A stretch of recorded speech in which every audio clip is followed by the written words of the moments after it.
வட மாநிலங்களில் ஏடிஎம்களில் போதிய பணம் நிரப்பப்படாததால் பல இடங்களில் ஏடிஎம் சேவை முடங்கி காணப்படுகிறது.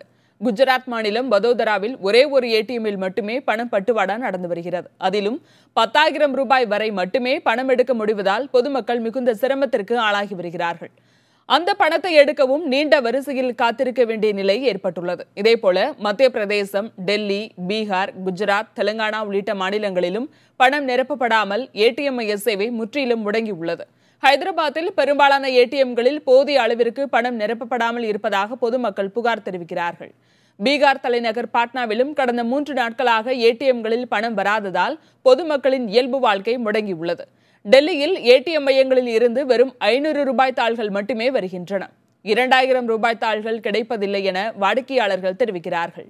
நாடு முழுவதும் பள்ளி கல்லூரி கட்டணம் செலுத்தப்பட்டு வரும் நிலையில் ஏடிஎம்களில் இருந்து பணம் எடுக்க முடியாததால் பெற்றோர்களும் பொதுமக்களும் செய்வதறியாமல் திகைத்து வருகின்றனர். மேலும் அன்றாட செலவுகளுக்கும் பணம் எடுக்க முடியாமல் அவதிப்பட்டு வருகிறார்கள்.